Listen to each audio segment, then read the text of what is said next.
सोनिया गांधी, राहुल गांधी, राहुल गांधी। जोरदार तालियों से सारे लोग स्वागत करेंगे, जोरदार जोरदार तालियों से।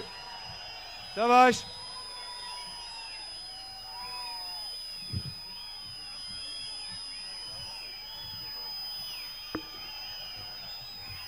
जोरदार तालियों से हाथ खड़े करके श्री राहुल गांधी, श्री राहुल गांधी, श्रीमती सोनिया गांधी, कांग्रेस पार्टी, कांग्रेस पार्टी। मैं अब गुजारिश करूंगा हाजी अब्दुल रशीद डार साहब को कि वो शाल का चाहिए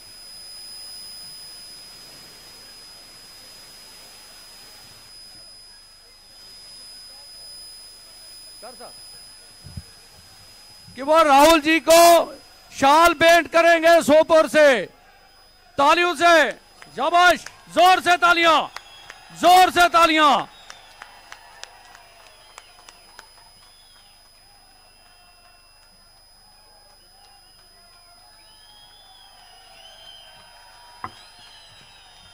जिनका इंतजार था वो आपके बीच में आ चुके हैं। राहुल जी आगे बढ़ो, राहुल जी आगे बढ़ो, राहुल जी आगे बढ़ो। मैं अब हाजी अब्दुल रशीद डार, जो आपके चाहने वाले और यहां के उम्मीदवार जिनको आपने जिताना है कल, वो आपके बीच में आएंगे और आपसे मुखातिब होंगे। हाजी अब्दुल रशीद डार साहब।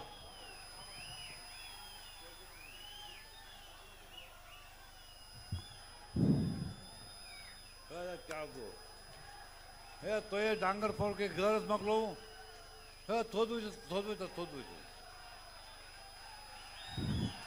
बे थोदा कोरो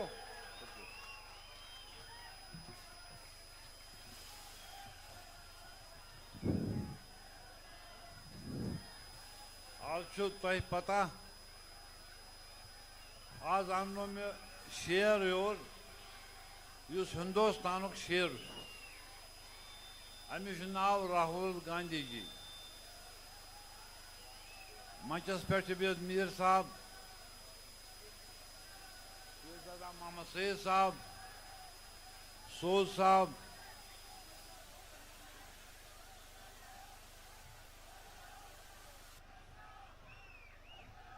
अत मिनट दो माफी मिनट।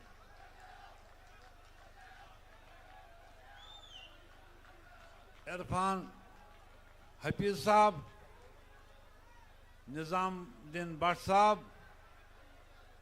इरशाद साहब और मेरे भाई सरदार चनी जी, साहिल बुखारी साहब और भाई दोस्तों सलाम अलैकुम। बहुत आज बड़ खुश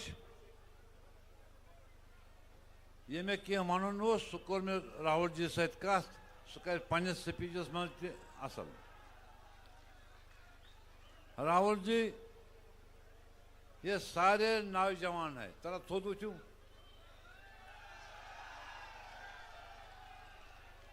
यहाँ कोई बचा नहीं। इसके लिए आज मैं गुजारिश करता हूँ जो इनकी नौकरी के लिए जो आज यहाँ आप ऐलान करेंगे।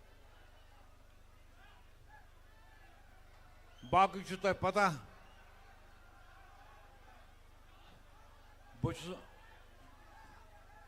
अगर तुम थोप करो तेल बोजो कथ तुम आज आमुत तुम गो खुश आसन। यह सो राहुल जी यमिस डांगरपुर दोयम चक्कर या वनो डांगरपुर के मोहब्बत या बेकस अच्छे बाकी पार्टी अच्छे कोलिशन तम मगर इस मे कोलिशन बासे सो कोलिशन कुन यम सन झंडन चूर सह कोलिशन। इसलिए राहुल जी उस पर भी आपको ध्यान देना चाहिए। आज उस राहुल जी डांगरपुर युन तमो थो सोप रिजल्ट, इसलिए तमाम बायन गुजारिश करान युस फर्स्ट आज कर मीर साहब वनस तब तुम असल पे समझाए क्या बहुत ठीक मे दंदस रात पे दौद तुम गख चीज कर तुम हाजी रशीद साहब चाहे MLA कस बार बन मगर आपका ताकतवर बहुत प्रत जाए ताकतवर बहुत कमजोर कुन जाए यह बड़ तमन इंसान तक हाजी रशीद वो हिंदुस्तान मज राज कर बजर राहुल जी, इसलिए तमाम बायन बेयन माजन कोरस बह गुजारिश करा मे दियो तुम माफी बहुत ठीक तह कर मीर साहब गुजारिश ये कर कत मकलाओ इंशाअल्लाह सामने।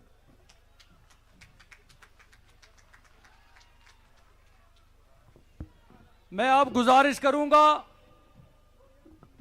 ऑल इंडिया कांग्रेस के जनरल सेक्रेटरी और हमारे भाई GA मीर साहब को कि वो राहुल जी का इस्तकबाल भी करेंगे और आपके सामने कुछ चंद बातें रखेंगे। गुलाम मीर साहब।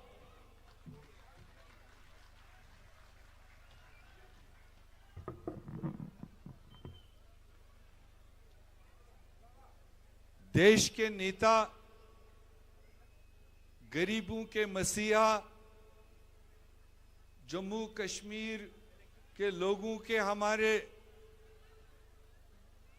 सबसे बड़ी पार्लियामेंट में आवाज और पिछड़े और महिलाओं और युवाओं की आवाज हमारे नेता, हमारे रहनुमा श्री राहुल गांधी जी स्टेज पर उनके साथ आपके नुमाइंदे, आपके चाहते हुए नुमाइंदे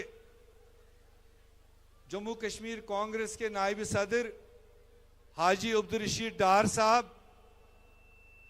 स्टेज पर साबिका सदर, साबिका मिनिस्टर पीरजादा मोहम्मद सईद साहब, हमारे जम्मू कश्मीर कांग्रेस के नायब सदर गुलाम नबी मोंगा साहब, सरदार सुरेंद्र सिंह चन्नी जी, हमारे ऑल इंडिया कांग्रेस में प्रोफेशनल कांग्रेस के नेशनल लेवल पर काम कर रहे हैं सलमान अली सोज साहब, हमारे ऑब्जर्वर मोहम्मद रफीक खान साहब, डाइस पर हमारे बाकी एरियाज के कांग्रेस के नुमाइंदे निजामुद्दीन भट्ट साहब बांडीपोरा से, हमारे हफीज लोन साहब वागूरा क्रीरी से, इरशाद गनई साहब लंगेट से, मीर इकबाल साहब बारामुल्ला से, जिला सदूर साहिबान बारामुल्ला के, बांडीपोरा के और कुपवारा के, उसके अलावा all India Congress committee, youth Congress, महिला कांग्रेस के बहुत सारे ओहदेदारान और यहाँ हमारे सामने हिस्टोरिकल सोपोर असेंबली कॉन्स्टिट्यूंसी से आए हुए हमारे बुजुर्ग साथियों, नौजवान भाइयों और बहनों, अस्सलाम वालेकुम। मैं आपको पहले ही बता रहा था कि ये आज का जलसा डांगरपोरा सोपोर में कोई साधारण जलसा नहीं है। ये अपने आप में एक हिस्टोरिकल इवेंट है। आप समझते हो पिछले कई दहाइयों के बाद यहां पर आपके सामने देश के मसीहा, देश के पसमानदा लोगों की, नौजवानों की बुलंद आवाज श्री राहुल गांधी जी आज डांगरपोरा हायर सेकेंडरी में मौजूद है। और मैं समझ सकता हूं कि आज जमींदारी का, फ्रूट ग्रोवर्स का कितना कठिन टाइम है। सारे लोग अपनी साल भर की मेहनत को इस वक्त उठा रहे हैं, सारे बिजी हैं। उसके बावजूद जो हजारों की तादाद में यहां पर सोपोर कॉन्स्टिट्यूंसी से और डांगरपोरा से जो आप हजारों की तादाद में बुजुर्ग नौजवान बहनें यहां पर मौजूद है, मैं आपका भी आपकी इस खुशामदी के लिए, राहुल जी के बात को सुनने के लिए आए आप, ये आपका प्यार दर्शाता है, ये आपकी इच्छा दर्शाती है कि हमारा अगर नेशनल लेवल पर लीडर है तो राहुल गांधी जी है।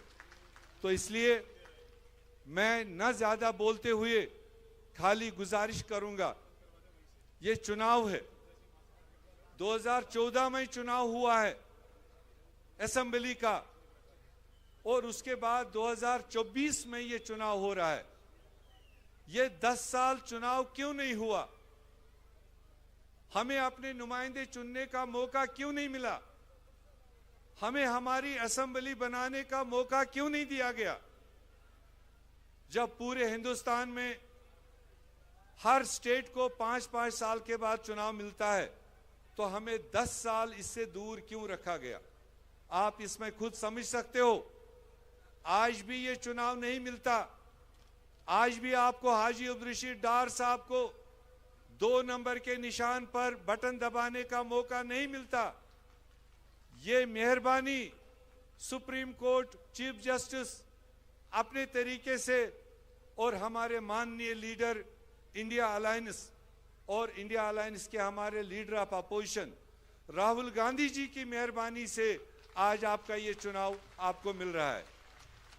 जब हाल ही में इसी साल का बजट मोदी सरकार सोपोर में क्या बनना चाहिए, डांगरपुर में क्या बनना चाहिए, वगूरा करीरी के लोगों की क्या जरूरत है, बारामुल्ला के लोगों की क्या जरूरत है, लंगेट के लोगों की क्या जरूरत है और बांडीपोरा के लोगों की क्या जरूरत है, ये ज्यादा बेहतर आपके नुमाइंदे बता सकते हैं या मद्रास या कलकत्ता का एमपी बता सकता है।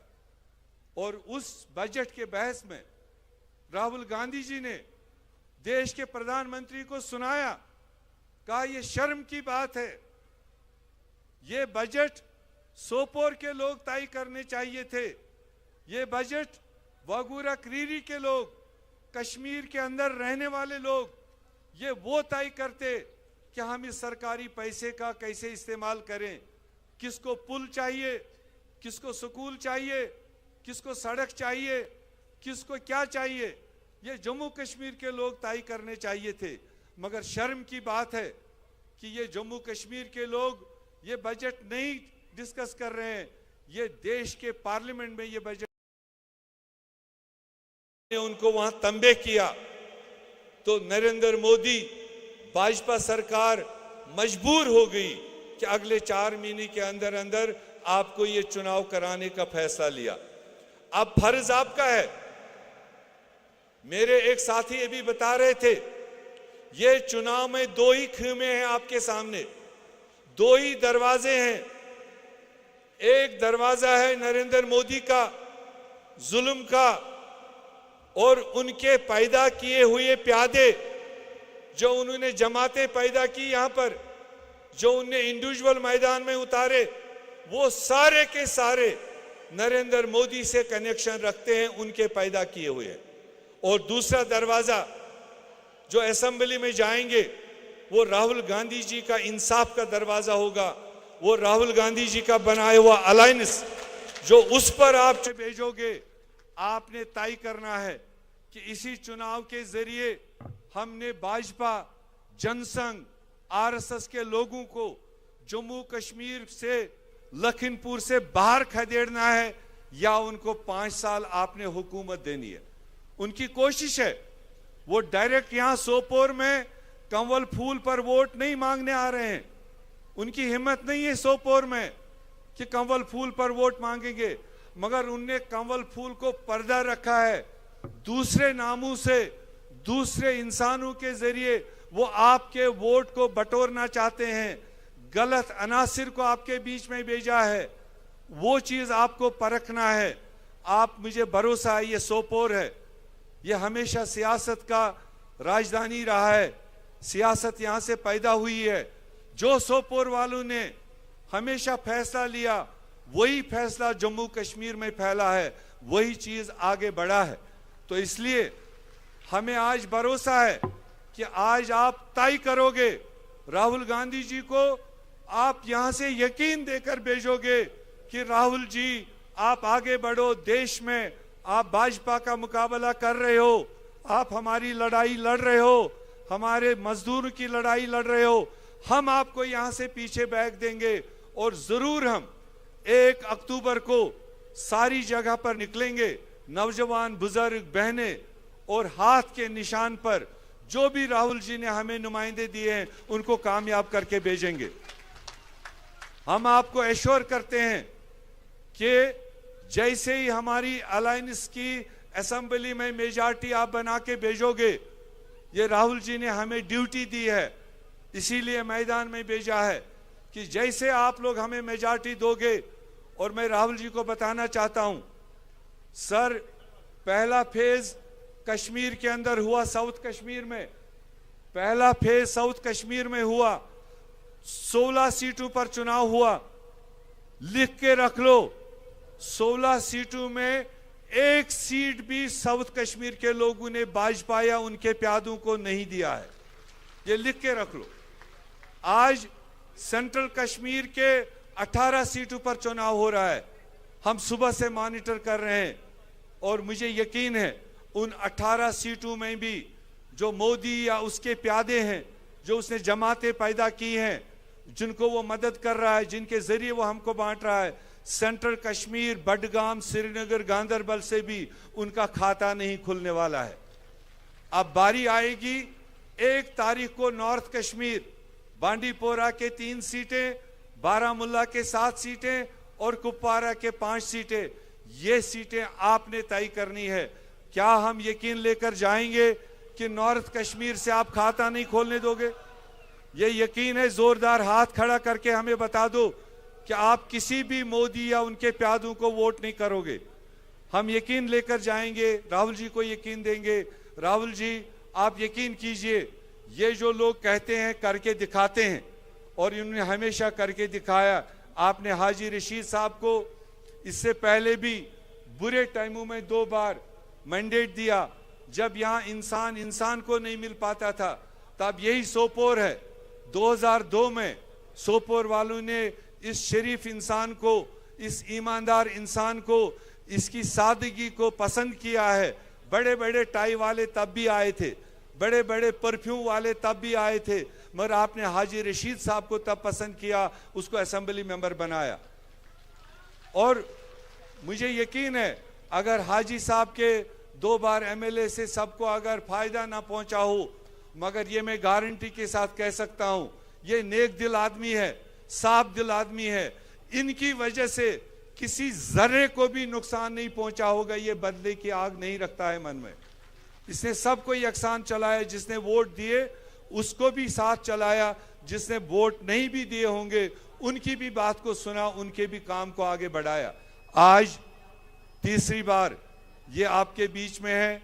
कई सारे अटैची वाले यहाँ घूम रहे हैं, कई सारे कांग्रेस का खा पी कर कांग्रेस को धोखा करने वाले यहाँ घूम रहे हैं, कई सारे अलग अलग नाम के लोग घूम रहे हैं।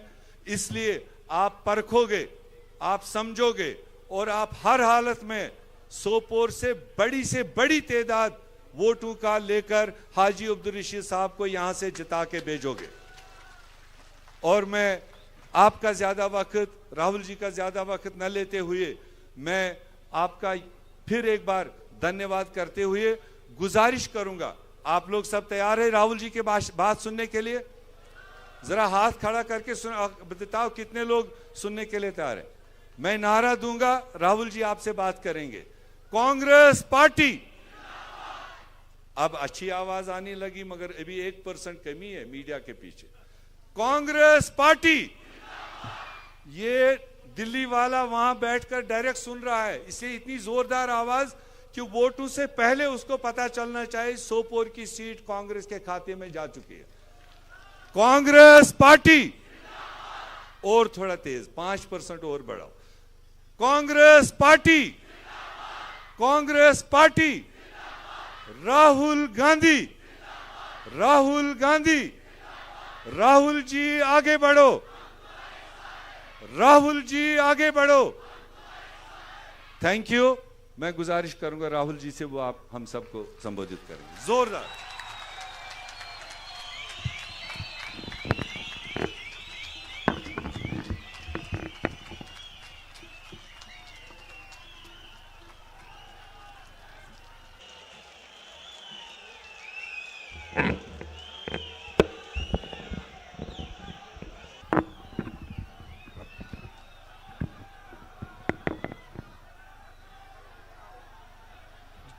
जनाब गुलाम मीर जी, रफीक खान जी, हमारे कैंडिडेट्स जनाब हाजी अब्दुल रशीद दार जी, जनाब एडवोकेट इरफान लोन जी,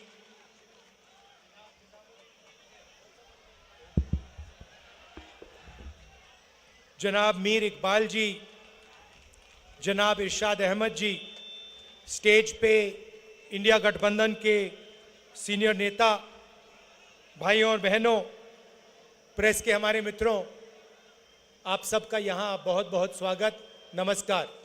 कैसे हैं आप लोग? ठीक हैं? हाजी जी, एक शिकायत से मैं शुरू करना चाहता हूँ। आप मुझे यहाँ बुला लेते हो, आधे घंटे के लिए, 1 घंटे के लिए बुला देते हो, मगर 1-2 दिन के लिए कभी यहाँ नहीं बुलाते हो मुझे। और तो मैं चाहता हूं कि आप मुझे यहां बुलाओ तो 2-3 दिन के लिए बुलाओ। फिर एक और बात, आपने यहां पे टेबल पर अखरोट रखा, काजू रखा, किशमिश रखा, मगर ये सोपोर का सेब नहीं रखा आपने। और मामला इसी का है, मेन मामला इसी का है। इस सेब को पूरी दुनिया में पहुंचाना है, अमेरिका में पहुंचाना है, जापान में पहुंचाना है, चाइना में पहुंचाना है। क्योंकि ये आप लोगों की मेहनत है, इसमें सोपोर की जनता की मेहनत है और इसी में आपका भविष्य है। और मैं चाहता हूं कि ये सिर्फ हमारे देश में नहीं, मगर ये पूरी दुनिया में पहुंचे। आजकल अमेरिकन सेब हमारे देश में खाया जाता है। मैं चाहता हूं कि ये सेब अमेरिका में खाया जाए। जब भी सेब खाया जाए, लोग कहें कि हाँ भैया, ये सोपोर का सेब जम्मू कश्मीर से आया है। सबसे पहली बात, शायद सबसे जरूरी बात, आपकी स्टेटहुड की है।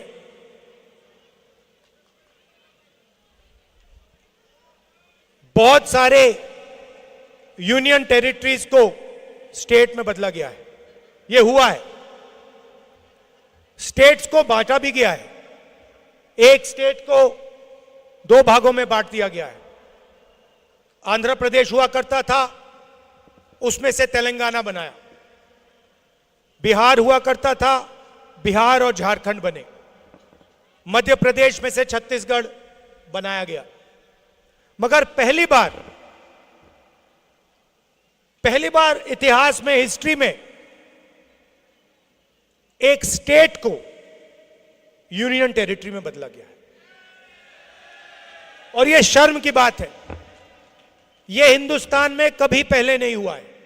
पहली बार जम्मू कश्मीर के लोगों को कहा गया है कि भैया आप स्टेट नहीं हो, आप यूनियन टेरिटरी हो। आपको चीफ मिनिस्टर नहीं चलाएगा, एमएलए नहीं चलाएंगे, आपको बाहर के लोग, लेफ्टिनेंट गवर्नर, ब्यूरोक्रेट्स चलाएंगे। हम चाहते थे कि चुनाव से पहले आपको आपका स्टेटहुड वापस दिया जाए। और जम्मू कश्मीर के सब लोग ये चाहते हैं, सब लोग ये चाहते थे कि स्टेटहुड हमें पहले वापस मिले और उसके बाद चुनाव हो। नहीं हुआ, ठीक है, पहला कदम चुनाव है, मगर इसके बाद जम्मू कश्मीर को स्टेटहुड मिलना ही पड़ेगा।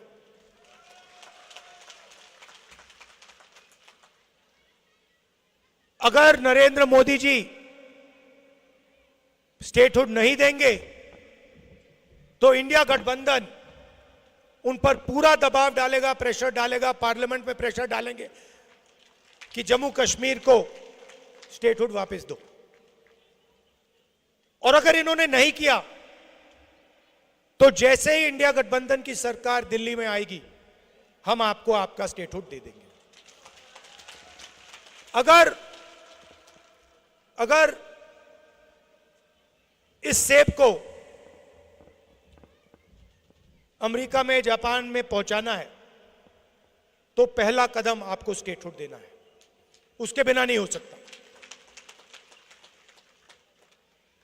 दिल्ली में जो सरकार है वो 2-3 अरबपतियों की सरकार है। यहां जो आपको सही दाम नहीं मिल रहा है, हिमाचल प्रदेश में भी सेब के किसानों को सही दाम नहीं मिलता है, उसका कारण अदानी है। नरेंद्र मोदी जी की सरकार 10-15 अरबपतियों के लिए काम करती है। जो भी वो करते हैं 10-15 लोगों के लिए करते हैं। एयरपोर्ट्स, पोर्ट्स, इंफ्रास्ट्रक्चर, सारा का सारा ये 2-3 लोगों को देते हैं और ये 2-3 लोग इनकी मार्केटिंग करते हैं। नोटबंदी की, गलत जीएसटी लागू की, जो छोटे बिजनेसेस हैं, यहां के जो लोकल बिजनेसेस हैं, सेब का जो बिजनेस चलाते हैं, इन सब को नोटबंदी और जीएसटी ने खत्म किया है।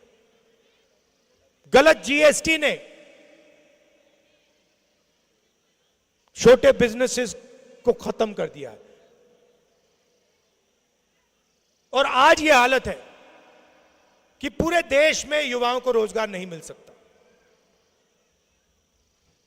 जम्मू कश्मीर की हालत आप जानते हो, यहां पे बड़ी बड़ी बातें होती हैं, मगर अगर जम्मू कश्मीर का युवा रोजगार चाहता है उसको नहीं मिल सकता है।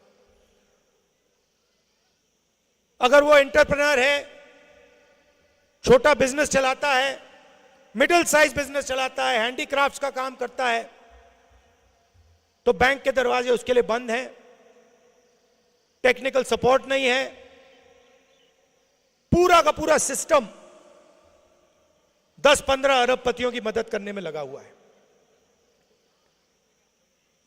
जीएसटी में आप पैसा देते हो, जितना पैसा आप देते हो हिंदुस्तान के गरीब लोग देते हैं, उतना ही पैसा अदानी देता है।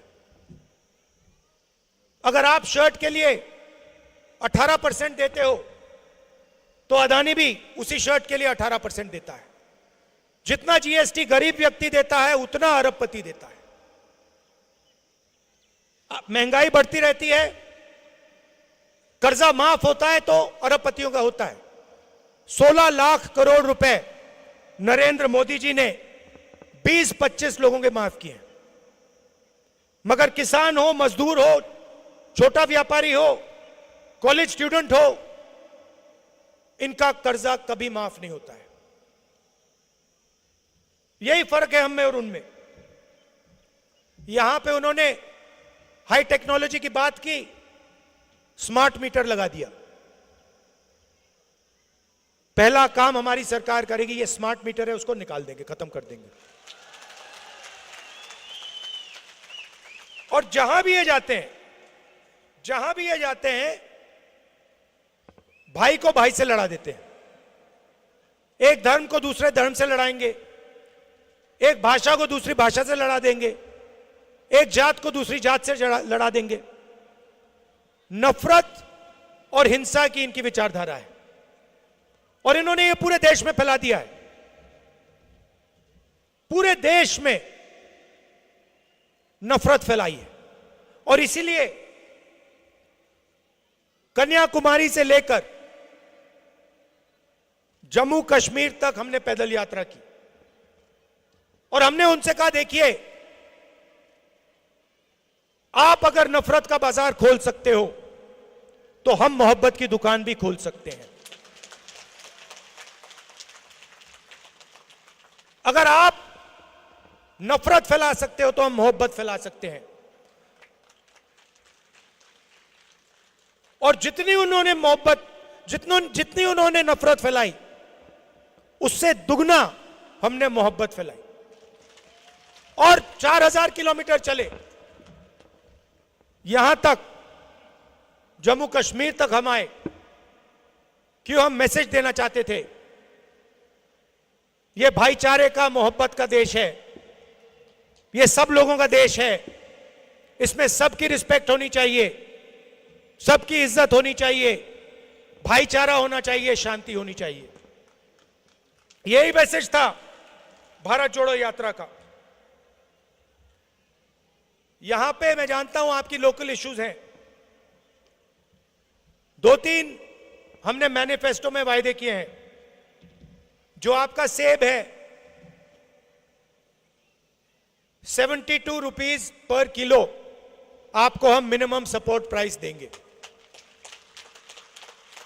100% क्रॉप इंश्योरेंस, जहां भी आपको नुकसान होगा आपको इंश्योरेंस का पैसा मिलेगा। गरीब लोगों का जो एविक्शन हो रहा है वो हम रोकेंगे। और इरिगेशन प्रोजेक्ट्स के लिए हम 2500 करोड़ रुपए आपको देंगे। मीर साहब से मेरी बात हो रही थी, उन्होंने मुझे कहा कि यहां का जो सेब है ये एक्सपोर्ट होता है, मगर इसकी प्रोसेसिंग यहां नहीं होती है। मतलब फूड प्रोसेसिंग प्लांट यहां पे नहीं है। हमारा लक्ष्य है कि आपका सेब अमेरिका जाए, जापान जाए, बाकी देशों में जाए, मगर फिर यहां आपकी सेब की प्रोसेसिंग की भी प्लांट्स लगे, कि सेब का पूरा फायदा सोपोर की जनता को मिले। आप जानते हो मेरा आपका रिश्ता राजनीतिक रिश्ता नहीं है। मेरे दिल में जम्मू कश्मीर के लिए क्या फीलिंग है आप सब जानते हो, मुझे कहने की जरूरत ही नहीं। ये आप समझते हो, ये खून का रिश्ता है, बहुत पुराना रिश्ता है, मोहब्बत का रिश्ता है। और आप जानते हो जब भी मेरी जरूरत है, चाहे सेब की बात हो, स्मार्ट मीटर्स की बात हो, किसानों की बात हो, जब भी आपको मेरी जरूरत होगी आपको सिर्फ बुलाना है, मैं यहां हाजिर हो जाऊंगा। और ये मैं दिल से कह रहा हूं, आप ट्राई करो, अगली बार कहना, अपने एमएलए से कहना, जो जीतेंगे उनसे कहना, भैया राहुल जी को बुलाओ। और आप देखना, जैसे ही आप मुझे बुलाओगे मैं यहां हाजिर हो जाऊंगा। और अगली बार बुलाओगे तो भैया आधे घंटे के लिए मत बुलाना, कम से कम 1-2 दिन के लिए बुलाना, गहराई में मुझे यहां समझाओ क्या हो रहा है। आप सबका दिल से बहुत बहुत धन्यवाद। नमस्कार, जय हिंद।